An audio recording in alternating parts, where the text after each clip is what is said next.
Welcome to Aaron Plays. This is an introduction to a new scenario I'm going to play from Storming the Gap. So World at War 85, Storming the Gap. This will be Scenario 15, which is called Out of the Mist. In this scenario, there'll be multiple formations on either side. And it's the East Germans attacking the dug-in or prepared United States forces. This is the first of three linked scenarios that I'd like to do. So it'll be Scenario 15 from the book, which then follows on to Scenario 17, which follows on to Scenario 18. The actual three scenarios follow the East German Third Corps, beginning of their offensive. So I'll give a little bit of, I'll read the verbiage that's in the actual scenario book. So southwest of Bad Kissingen, West Germany. All eyes then on the Fulda Gap. But at Bad Kissingen, the East German Third Corps was waiting for dawn. Mist had risen in the valleys, water dripped from the branches. Sentries kept their watch towards the main river, cold to the bone. Alkalong units slipped into the clear view of the crossings. Shortly before daybreak, the 4th MS would take the bridges, allowing the 7th Panzer and the 11th MS to cross en echelon. Across the Main, keeping their own vigil, 1st Battalion of the US 8th Infantry stood at dawn and sent clearing patrols out into the mist as it swirled up from the valley and around their foxholes. The first they knew of the East German crossing was the crackle of small arms as their scouts bumped into the 4th MS, securing its bridges. Okay. Background. In this scenario, there are 3 US formations, one starting on map, one arriving on turn 2, and one arriving on turn 3. The one on the map I have placed here. There are 2 infantry platoons, one here, 2 transports of those platoons, here and here, and a motorized mortar unit at the back. The HQ's got a range of 5, so it's within command range. Okay. They've also got a Dragon anti-tank guided missile, which could be assigned to either infantry unit as and when required.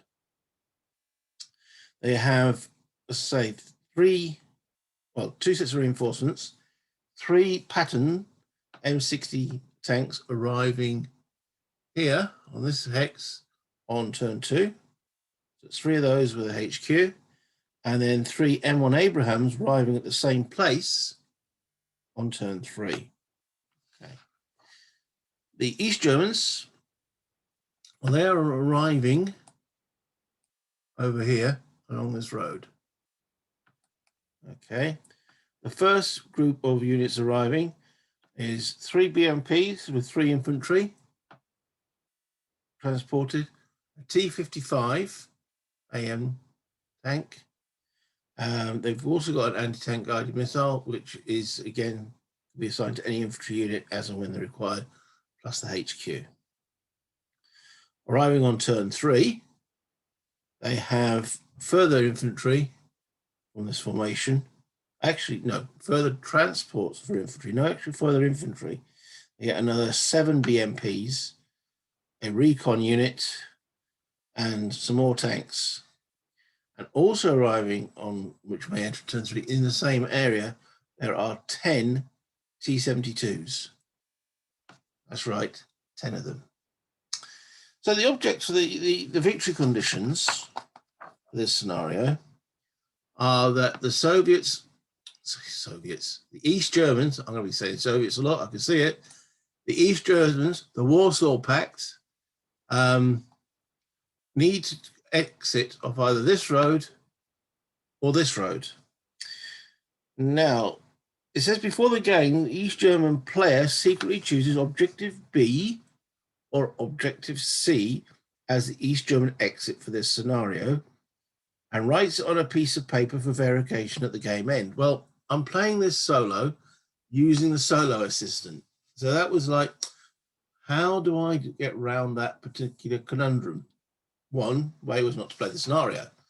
and just go straight into scenario 17. But I thought, I still would like to give it a go. So as yet, I don't know which side I'm playing. I've set up the initial American position. If I play the Americans, that's fine. If I don't play the Americans, so I've made what I can see as sort of best defense I can with the limited units they have available. So I'm not sure as yet which side I'm going to play. If I do get to play the East Germans, I will allocate one of those. The AI won't know because, well, it will know because it's me, but it's, again, it won't know. I'll assign one of those objectives and go for it.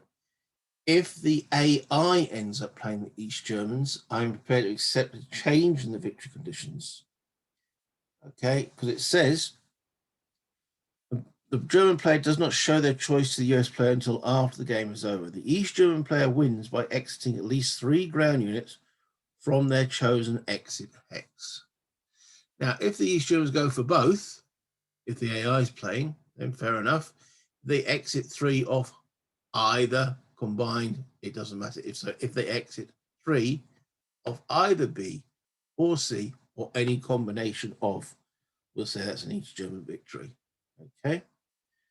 It also says if the East Germans exit 2 or fewer units but control objective A, which is this village here, at the end of the game is a draw. So that is still an objective that the East Germans must effectively gain to at least gain a minimum of a draw. So that's the objectives. And as I say, I do not know which side I am playing as yet. The game is 12 turns in length. And there are 3 end of operation cards in the actual formation deck. Each turn ends when the second formation card is drawn. So it's geared towards making the game turn end quicker with less formations actually activated. So 12 turns, 3 operation cards in the deck. The game also starts with 2 scenario rules. There's heavy mist and fog at the start of the game. Set the weather level to 4 on the weather level player aid. The weather level is not subject to change due to the battlefield events of turn 1. On turn 1, the weather won't change. It will stay level 4, which we'll go through what level 4 is in a moment. At the start of turn 3, the weather level is automatically reduced to 0, which is clear and fine. Okay. It may change as usual on any other turn due to the battlefield events. So turns 2 and 4 and beyond, it can change as normal through battlefield events. Okay, so that's the first. The second one, East German contingency planning. When the East German designated formation card is drawn, either East German formation may activate. So yes, the East Germans in this have a designated formation card. What that means is any time that card's drawn, either German formation can activate for a second time, or it could be the first time if it was the first card drawn. Each NATO formation has 2 formation cards in the deck. Each East German formation has 1, but the designated formation does allow them that little bit more flexibility. So those are the 2 scenario rules. We've got the victory conditions. Okay, the effect of the weather. All right, it says weather level 4, which in this is, well, it's marked here as severe thunderstorms. So I'm assuming that, you know, it's a meaning due to the name heavy mist and fog that we have heavy fog. It says maximum line of sight 3 hexes. So these guys aren't going to be seeing each other. Maximum movement points. It says half movement. It's a direct and indirect fire effects. All fire is 1 firepower, 6 to hit. Long range fire effects, not allowed. Point blank, bonus, nope. Bad visibility bonus, 1d6.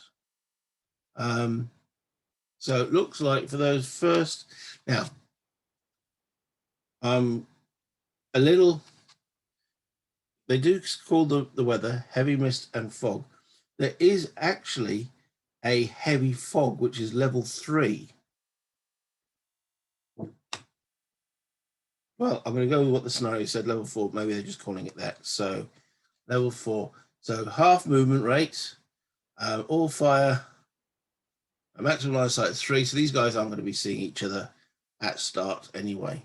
Okay, I have included a weather marker near where the East Germans are entering, or somewhere along here, just to remind myself, there it is, that there are weather effects.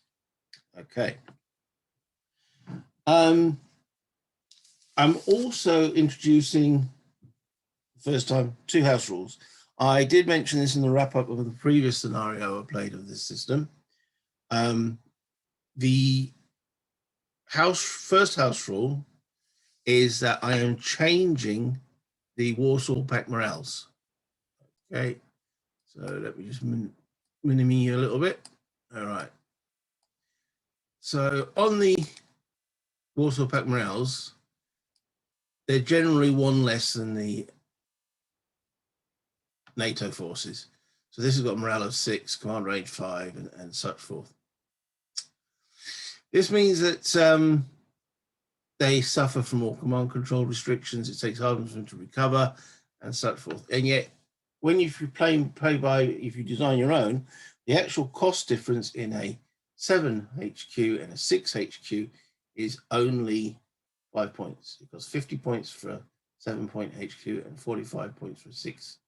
What that means is, though, when you're rolling to pass a morale check, you need 6 and below as the pact forces and 7 below for NATO.